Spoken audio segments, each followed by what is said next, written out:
పూర్తిగా మత్స్యకారులని ఈ వెతకడంలోని పూర్తిగా నిర్లక్ష్యం చేస్తుందండి ఈ రాష్ట్ర ప్రభుత్వం. ఇప్పటికీ కూడా ఈ ఫ్యామిలీస్ ఏవి కోలుకోలేదండి.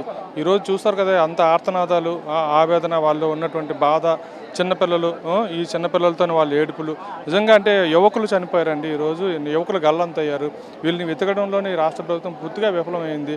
ఈరోజు ఏదో ముఖస్థుతి కొద్దీ మనం ఉట్టి చేతులు వెళ్తే బాగోదని చెప్పేసి ఇక్కడ ఉన్నటువంటి ఆ మత్స్యశాఖ మంత్రి గారు కూడా మొఖం చాటేసినటువంటి పరిస్థితి. అదేవిధంగా స్థానిక ఉన్నటువంటి జిల్లా మంత్రి కూడా, హోమ్ మినిస్టర్ కూడా మొఖం చాటేసినటువంటి పరిస్థితి. అంటే మత్స్యకారులకు మొఖం కూడా, వీళ్ళు చేతకానితనం వల్ల మొహం కూడా చూపించుకోవడం పరిస్థితి. ఈరోజు వీళ్ళకి బాధలు ఎవరికి చెప్పుకుంటారు, ఎవరికి చెప్పుకొని తిరిగిన పరిస్థితులు వీళ్ళందరికీ కూడా ధైర్యం చెప్పడానికి జగన్మోహన్ రెడ్డి గారు వస్తున్నారు. వీళ్ళ తాలూకా ఆర్తనాదాలు మిన్నటువంటి పరిస్థితి ఉంది.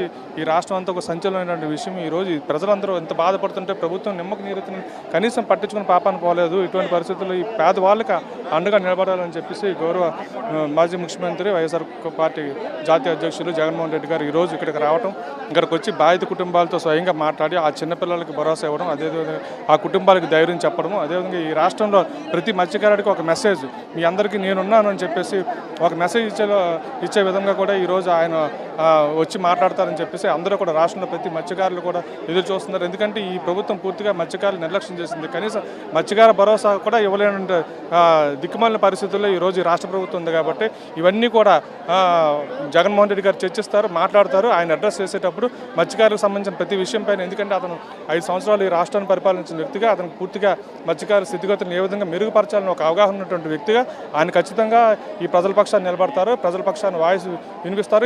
ఈ ప్రతిపక్ష నేతగా ఈ అధికార పక్షాన్ని, చంద్రబాబు నాయుడు గారి ప్రభుత్వాన్ని ప్రశ్నిస్తారు. అదేవిధంగా ఈ బాధితులకు న్యాయం చేసినంతవరకు కూడా ఆయన ఊరుకోరు. అందువలన వీళ్ళందరూ కూడా నిజంగా ఒక ప్రతిపక్ష నాయకుడి మీద ప్రజలకు ఉన్నటువంటి గౌరవము, అభిమానము, ప్రేమ ఏంటనేది ఈరోజు ఈ సంఘటన జరిగిన తర్వాత ఒకటొకటిగా బయటకు వస్తున్న ప్రతి ఒక్కరు కూడా ఈరోజు రాష్ట్రంలో ప్రజలందరూ కూడా జగన్మోహన్ రెడ్డి గారు ఉంటేనే, జగన్మోహన్ రెడ్డి గారితో చెప్తేనే పనులు అవుతున్నటువంటి పరిస్థితి ఈరోజు వచ్చింది. ఒకవైపు ఆక్వా రైతులు కావచ్చు, ఒకవైపు డిఎస్సి అభ్యర్థులు కావచ్చు, ప్రతి ఒక్కరు కూడా జగన్మోహన్ రెడ్డి గారితో మాట్లాడిన తర్వాత ఒకటి సమస్యల పరిష్కారం జగన్మోహన్ రెడ్డి గారు అడ్రస్ చేయడం, అన్నింటిని ప్రభుత్వం కూడా జగన్మోహన్ రెడ్డి గారు ఎప్పుడైతే మాట్లాడుతున్నారో భయపడి స్పందించి ముందుకెళ్ళిన పరిస్థితి ఉంది. కాబట్టి వీళ్ళకు కూడా న్యాయం జరిగేంత వరకు కూడా జగన్మోహన్ రెడ్డి గారు మాట్లాడతారు. ఖచ్చితంగా ప్రభుత్వం కూడా దిగొస్తే పరిస్థితి ఉంటుంది. ఖచ్చితంగా ఈ బాధితుల పక్షాన జగన్మోహన్ రెడ్డి గారు ఉంటారు అనేది కూడా ప్రస్ఫుటం అవుతుంది. సార్, పరిహార విషయంలో కూడా బాధితులంతా కూడా ఆగ్రహాన్ని వ్యక్తం చేస్తున్నారు. కనీసం ఏదో చేతులు దులుపుకొని 10 లక్షలు వెళ్ళిపోయారు తప్పితే కనీసం తమ కష్టాలను తెలుసుకోలేదు, తమ బాధలను తెలుసుకోలేదు. కనీసం ఓదార్చడానికి అటు సీఎం కానీ, డిప్యూటీ సీఎం కానీ, మంత్రి నారా లోకేష్ కానీ ఎవరు కూడా రాలేదని ఒక అసంతృప్తిని కూడా వ్యక్తం చేస్తున్నారు. అంటే జగన్మోహన్ రెడ్డికి వాళ్ళకి ఉన్న డిఫరెన్స్ ఏంటంటారు ఈ మత్స్యకారుల పట్ల? జగన్మోహన్ రెడ్డి గారు అంటే ఎవరికి ఏ కష్టం వచ్చినా ఆదుకునే వ్యక్తి అండి. ఎల్జీ పాలిమర్స్ విషయంలో కూడా ఆయన వెంటనే రావడం, కోవిడ్ మహమ్మారి సమయంలో కూడా ఆయన అందరూ కూడా హైదరాబాద్ పారిపోయారండి. పవన్ కళ్యాణ్ గారు కావచ్చు, చంద్రబాబు నాయుడు గారు, లోకేష్ గారు అందరూ కూడా హైదరాబాద్లో దాక్కుంటే జగన్మోహన్ రెడ్డి గారు వచ్చి వాళ్ళ పక్షాన్ని నిలబడి వాళ్ళకి ₹1 కాంపన్సేషన్ ఇచ్చినటువంటి చరిత్ర ఉంది. అలాగే ఫిషింగ్ యాప్లో అగ్ని ప్రమాదంలో కూడా వాళ్ళని ఆదుకున్నటువంటి పరిస్థితి. ఇవన్నీ కూడా ఎవరికి ఏ కష్టం వచ్చినా సరే, ఇప్పుడు విశాఖపట్నం స్టీల్ ప్లాంట్ విషయంలో కూడా ఒక్కొక్కరికి ₹1 ఇవ్వాలని చెప్పి జగన్మోహన్ రెడ్డి గారు డిమాండ్ చేయడం జరిగింది. ఈరోజు ఈ ప్రభుత్వం నిర్లక్ష్యం వల్ల చనిపోయారు. నిజంగా వీళ్ళు 12 గంటల సేపు ఏకదాటిగా సముద్రంలో ఈత కొట్టిన వాళ్ళు నిజంగా ఏ రెస్క్యూ ఆపరేషన్ చేస్తుంటే కనుక, Indian coast guard, Indian navy వచ్చింటే కనుక ఖచ్చితంగా వీళ్ళందరూ ప్రాణాలతో బతుకుండేవారు. ఈ కాంపన్సేషన్ గొడవ ఉండేది కాదు. కానీ ఈరోజు ఈ ప్రభుత్వం నిర్లిప్తత, చేతకానితనం వల్ల ఈరోజు ఎంత దుర్ఘటన జరిగింది, ఎంతమంది గల్లంతయ్యారు. కాబట్టి ఈ ప్రభుత్వాన్ని ప్రశ్నించవలసిన బాధ్యత జగన్మోహన్ రెడ్డి గారి పైనే ఉంది.